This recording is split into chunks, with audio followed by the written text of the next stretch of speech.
klausul dalam Undang-Undang BUMN yang baru ini ditafsirkan dan dikhawatirkan sebagai klausul yang kemudian membuat sejumlah unsur yang ada di BUMN seperti anggota direksi, dewan komisaris, dan dewan pengawas itu tidak bisa tersentuh secara hukum karena posisi mereka bukan lagi sebagai penyelenggara negara. Tapi syukurlah ketika KPK dan Kejaksaan menyatakan bahwa siapapun dia, sekalipun bukan penyelenggara negara, tapi ada indikasi korupsi, penyelewengan, dan tindak-tindak lain yang merugikan negara, ya, seperti kong kali kong dan persekongkolan jahat, tak pandang bulu bahwa dia juga akan berurusan dengan hukum.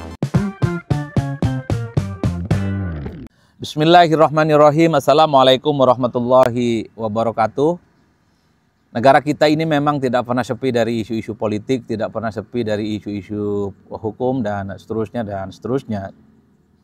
Yang terbaru kalau kita mendengarkan dan perdebatan secara terbuka, ada satu kontroversi dan polemik yang saya kira sampai saat ini masih menjadi perdebatan yang cukup serius ya. Yaitu misalnya soal Undang-Undang Nomor 1 Tahun 2025 tentang BUMN. Dalam undang-undang yang baru ditetapkan ini, dalam undang-undang yang berlaku pada tanggal 24 Februari 2025 ini, ada beberapa poin dan beberapa klausul yang dinilai ini bahwa orang-orang yang ada di BUMN itu tidak bisa disentuh secara hukum. Misalnya disebutkan pasal 9G yang berbunyi bahwa anggota direksi, dewan komisaris, dan dewan pengawas BUMN bukan merupakan penyelenggara negara.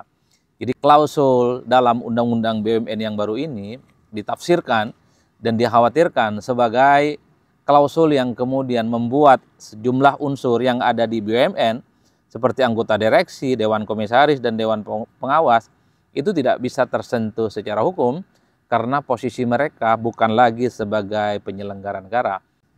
Inilah yang saya kira sehari, 2 hari, 3 hari ini perbincangan di kalangan publik terus mempertanyakan. Artinya apa? Kalau bukan penyelenggara negara, bukan tidak mungkin, dia memang agak sulit untuk diusut ya. Karena kalau bukan penyelenggara negara, dia itu akan kemungkinan lolos dari persoalan-persoalan hukum. Itu kemudian akan mungkin terjadi di kemudian hari. Wajar kalau kemudian hampir semua media massa meng-highlight bahwa judulnya itu adalah penegak hukum sangat potensial tidak bisa mengusut tindakan-tindakan yang berbau hukum yang ada di BUMN. Tapi syukurnya penegak hukum, KPK, Kejaksaan, satu persatu sudah memberikan statement secara terbuka.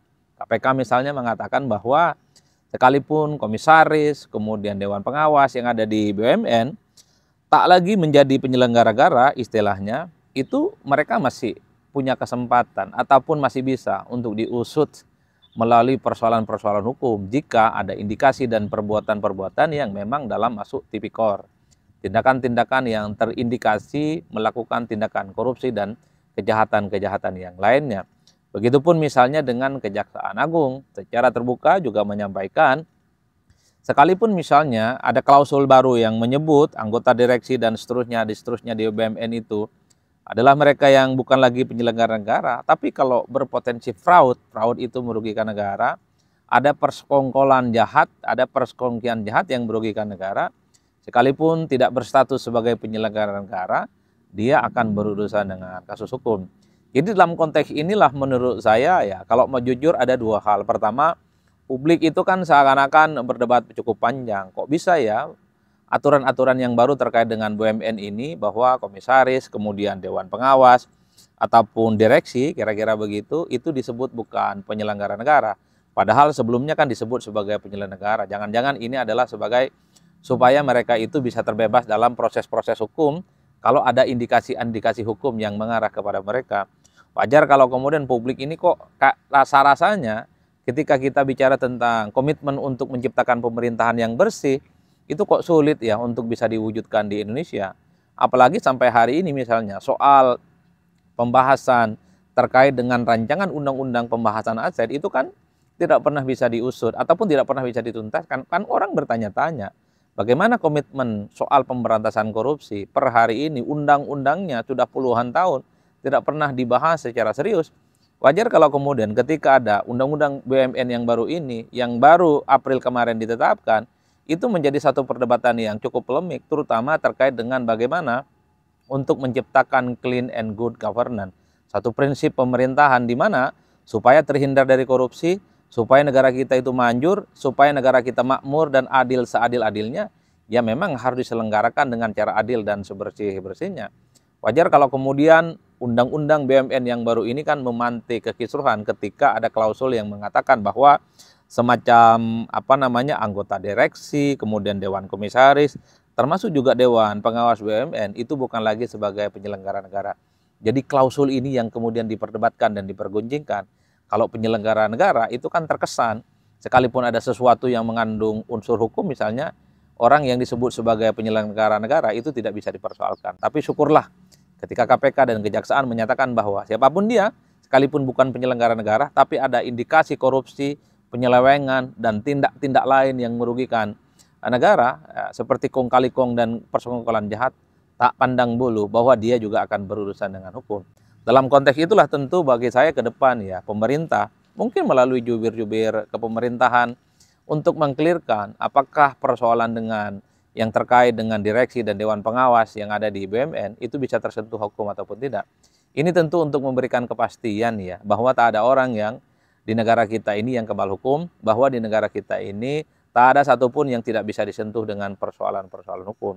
Di tengah keinginan kita sebuah bangsa yang besar menuju Indonesia Emas 2025 atau menuju Indonesia Emas 2045, saya kira pemerintahan yang bersih, pemerintahan dengan manajerial, dengan tingkat transparansi yang cukup luar biasa, penegak hukum yang kemudian adil, penegak hukum yang meletakkan bagaimana proses hukum di atas segala-galanya, menjadi penting untuk mengklirkan bahwa siapapun di negara kita, kalau dia melakukan tindakan-tindakan yang merugikan negara, melanggar hukum, melakukan tindak pidana korupsi dan seterusnya, sekalipun dia bukan pejabat negara, sekalipun dia bukan penyelenggara negara, saya kira tak ada cerita untuk tidak bisa dieksekusi.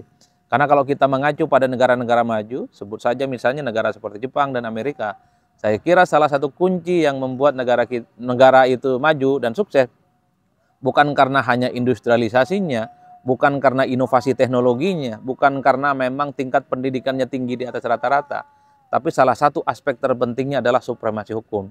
Kalau hukum tegak di atas segala-galanya, di mana semua orang yang terlibat tak ada lagi yang kemudian melanggar, disitulah kemudian hukum menjadi panglima.